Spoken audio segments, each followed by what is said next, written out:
जी दोस्तों, थाईलैंड में रात के वक्त ये जो बैंकॉक से जो बाहर की इलाका है ना, वहाँ पर ट्रैफिक जाम नहीं होता है। ये देखो आप लोगों की नज़र के सामने बिल्कुल ट्रैफिक जाम नहीं है। अगर आपका पास यहाँ पर अगर कोई रिहाइश हो और यहाँ पर अगर अपना फैमिली हो, मैं कहता हूँ सबसे बेस्ट लाइफ है। यहाँ पर हर जगह में शॉपिंग मॉल, हर कदम में यानी हर 4-4 किलोमीटर के बाद इतनी बड़ी बड़ी शॉपिंग मॉल जो है ना सामने आ जाते हैं, और इतना साफ़ सुथरा, और यहाँ पर सेफ्टी भी ज़्यादा है और दूसरी जानिब से अमन है मुल्क। ये देखें, ये अभी लोटस है, लोटस शॉपिंग मॉल। फिर आगे सेंटर मार्केट है, फिर इधर से जाओगे तो और भी मार्केटें हैं। इलाके के अंदर भी बहुत सारी मार्केट हैं, और ये ट्रैफिक देखो बिल्कुल जाम नहीं है। और मैं अभी यहाँ का 15 रुपया जो देता हूँ बस में, सीधा घर चले जाता हूँ। देखो ये बस स्टॉप है, लोग आराम से बैठे हुए हैं। यहाँ पर फीमेल भी रात में आके बैठ जाती हैं। दूसरी जानिब से अभी हम बस का वेट कर रहे हैं। इस ताई को पूछता हूँ कितना मिनट है। How many minute my friend, can I see? 2 minute. 2 minutes. हाँ, इन्होंने बस के लिए भी ऐप लोड किया और 2 मिनट के बाद बस आने वाला है। अभी मैं वेट कर रहा हूँ यहाँ पर। तो मेरा कहने का मतलब यही है कि ये वीडियो बनाने का मतलब है यहाँ सबसे बेस्ट लाइफ है। अगर आपके पास कुछ कारोबार है यहाँ पर, अगर कुछ फैमिली भी आपका साथ है, तो फिर सबसे बेस्ट लाइफ इसी मुल्क को समझा जाता है। अभी 2 मिनट के अंदर बस आ जाएगा। बस में बैठ के सीधा 15 रुपया देता हूँ और सीधा उसकी अपने घर तक पहुँचता हूँ। ये रात को 8 बज रहा है अभी, यानी 9 बजे तक यहाँ पर बस चलते हैं। उसके बाद फिर नसीब की बात है, अगर बस आ गया तो ठीक है, नहीं तो फिर आपको मोटरसाइकिल से या तो टैक्सी में जाना पड़ेगा। तो ये वीडियो बनाने का ये मतलब है, जितने गाड़ियाँ जा रहे हैं सब पास जा रहे हैं, कोई रुक रहा नहीं है, ट्रैफिक बिल्कुल जाम नहीं है। और ऊपर से ये लोग पैदल भी जाते हैं और रोड पार करने के लिए। तो इसका मतलब है कि थाईलैंड सबसे बेस्ट है, यानी ये मतलब है। और यहाँ पर कभी सुबह दिन में थोड़ा गर्मी था, लेकिन रात के वक्त इतना गर्मी नहीं है, और आदमी चल भी सकता है पैदल, कोई मुश्किल नहीं है। ये देखें, शॉपिंग मॉल में लोग आराम से अपना गाड़ियाँ खड़ा करके सीधा शॉपिंग मॉल में। हाँ, ओके बाय बाय। अच्छा दोस्तों, बस आ गया। अभी मैं ये वीडियो यहाँ से बंद कर देता हूँ फिर। जी दोस्तों, मैं आप लोगों को हर चीज़ का मालूमात देने के लिए वीडियो बना रहा हूँ। अभी देखो, मैं बस में बैठा हूँ, बिल्कुल खाली है। 15 बाद मैंने दिया, सीधा अपना घर जा रहा हूँ। ये देखें आप लोगों के सामने, बस बिल्कुल सुकून से जा रहा है और खाली पड़ा हुआ है कुछ कुर्सियाँ। और ये अभी सीधा मैं जा रहा हूँ आगे, अंदर जो एक रोड आता है, उसके बाद बंकू वाई में अंदर जाता हूँ। मैं यहाँ का नेशनलिटी नहीं हूँ, लेकिन 2 दिन का अंदर ये इलाका मैंने सीख लिया, क्योंकि यहाँ पर सहूलत ज़्यादा है, आदमी सीख जाता है। कोई घबराहट नहीं है, कोई प्रॉब्लम नहीं है, कोई मतलब मुश्किल नहीं है। मैं आज सुबह आया था, इस मार्केट के अंदर भी घूमा मैंने, ओमपोरो मार्केट जो है ना, उधर भी मैंने घूमा, और मैं सेंटर प्लाज़ा में भी गया हूँ। शायद मैं ये वीडियो के पीछे सेंटर प्लाज़ा वाला भी अपलोड करता हूँ। तो कहने का मतलब ये है कि यहाँ पर इतना ज़िंदगी आसान है और सहूलत है। बाकी मुल्कों में मैंने सफ़र किया है, लेकिन इतना सहूलत नहीं है जितना यहाँ थाईलैंड में है। मैं सारे मुल्कों में गया, जापान, कनाडा, ये कोरिया, हर मुल्क में तकलीफ़ होता है आदमी को, लेकिन थाईलैंड में बहुत अच्छा है, इजी लाइफ है। इसलिए टूरिज़म ज़्यादा इधर ही आते हैं, सस्ता भी है। अभी ये मैंने ये चावल ख़रीदा है, ये तकरीबन 105 बात, यानी पाकिस्तान का यूँ समझ लो 1000 रुपया। 1000 रुपया जो है ना, ये 5 किलो वाला मैंने चावल ख़रीदा है। थाईलैंड का अपना चावल है, और 100% जो है ना, ये ताई ज़ुबान में लिखा हुआ है, मेरे ख्याल में 100% बासमती है। और दूसरी जानिब से ये क्या बोलते हैं,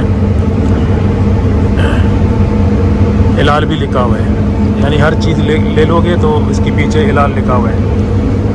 तो दोस्तों, ये रात के वक्त ये बस है, देखो मैं जा रहा हूँ। ये सिचुएशन, ये हालात जो है ना, रात के वक्त भी यहाँ पर सुकून है, सबसे बेस्ट लाइफ है। अगर किसी बंदे के पास पैसा है, उम्र से मतलब उसका उम्र ज़्यादा है, अगर वहाँ अपने मुल्कों में सुकून से नहीं रह रहे, अगर पैसा है तो आके थाईलैंड में रहो, तो आप लोगों के लिए अच्छा रहेगा।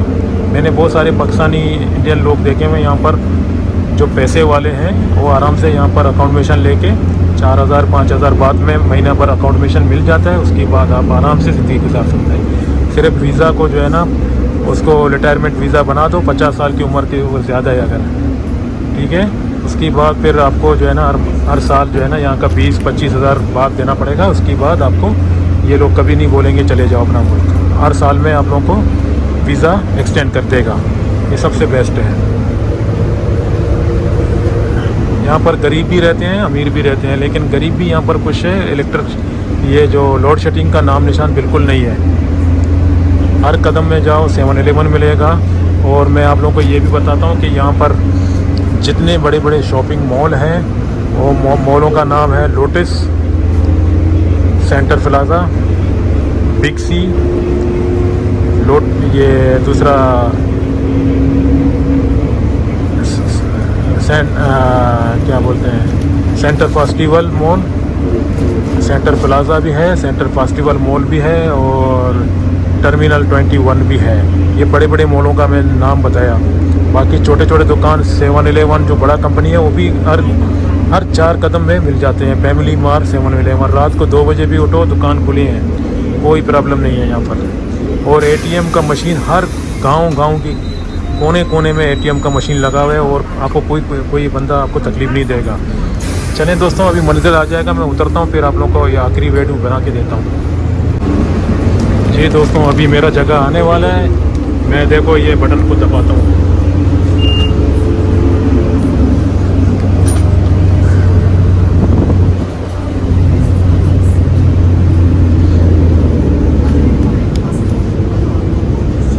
अभी मेरा जगह आ गया, मैं बटन दबा दिया, बस से उतर रहा हूँ।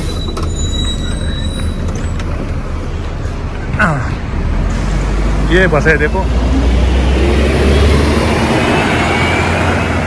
556 नंबर है। लेकिन मैं थोड़ा जल्दी उतरा था क्योंकि मैं ध्यान इसी वीडियो की तरफ था, लेकिन 2 मिनट का रास्ता है बाकी। अभी यहाँ पर मेरे ख्याल में अजनबी नहीं है ज़्यादा। यहाँ पर जितने भी नेशनल ये लोग हैं, ये थाईलैंड की अपनी लोग हैं। यहाँ पर रहने के लिए अजनबी आदमी को ज़्यादा एक्सपीरियंस होना चाहिए। मेरे को तो ऑलरेडी हो गया। अब कैसा जाना है, किस तरह बैठना है। और यहाँ पर रिहाइश का भी बहुत सस्ता पड़ता है बनिस्बत बैंकों की लिहाज से।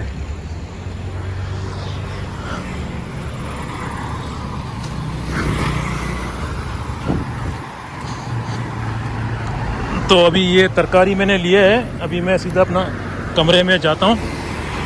तो कमरे का किराया सिर्फ 2000 रुपया।